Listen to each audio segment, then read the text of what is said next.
Good afternoon, I'm Max Brantley with the Arkansas Times on Monday, February 23rd. Headlines from Arkansas. Gee, it's snowing, but you probably knew that if you could look out your own window and you live in Arkansas today. It's just shut down state offices, but the Arkansas legislature will continue with its scheduled session this afternoon. Not much is going to happen, although they may complete action today on the bill that would abolish the State Lottery Commission and put that agency under the control of the governor's office. I think the biggest news in Arkansas today was disappointment by thousands of Downton Abbey fans. AETN went out last night just as the popular soap opera from England was about to get underway. Apparently there's ice on the tower at Redfield where the AETN signal is transmitted, so people who depend on that signal were out of luck last night. I was one of them.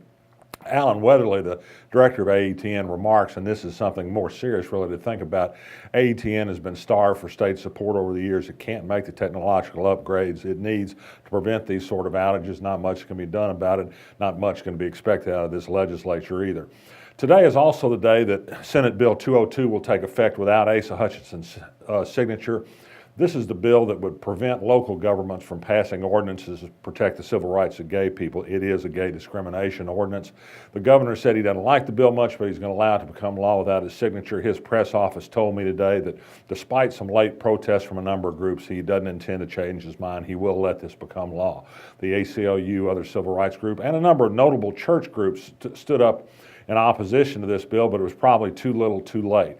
In other developments, the city of Little Rock continues to work on its own ordinance to protect gay civil rights. Conway tomorrow night is going to consider at its city council meeting an ordinance that extends civil rights protection at least to its own employees, if not to the city as a whole. And there's talk already of a referendum to send SB 202 to the ballot. It would take a petition campaign to do so. But if it could be referred in 90 days after the law takes effect after the end of the legislative session, it would delay the enforcement of that law until there could be an election on it in 2016. If nothing else, that would make the sponsor of that bill, Bart Hester, a little bit upset.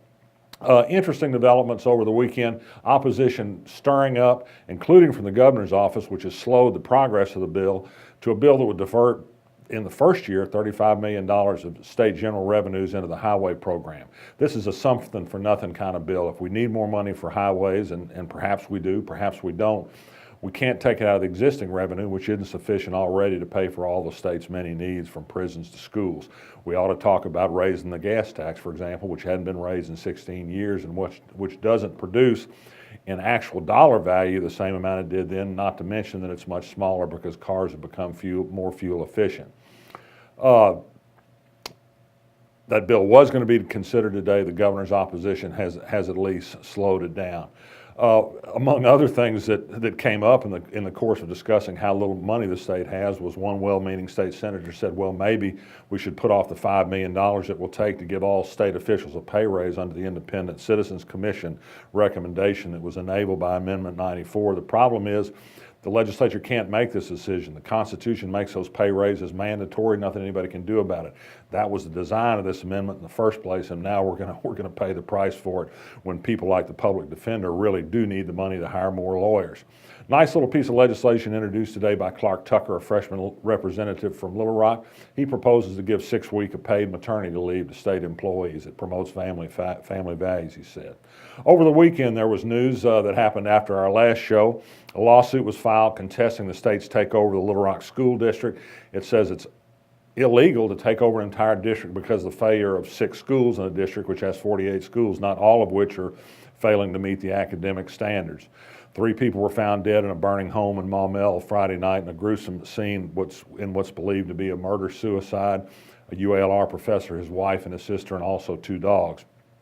And finally, there was a death over the weekend of some note. The legendary jazz trumpeter Clark Terry, who had one of the most amazing musical careers you could ever imagine, was a trumpeter on The Tonight Show, played with the big bands, has had some marvelous obituary reminiscences around the country that appreciate his great skills. He died in Pine Bluff. He was 94. I'm Max Brantley, and I want to get home while I still can.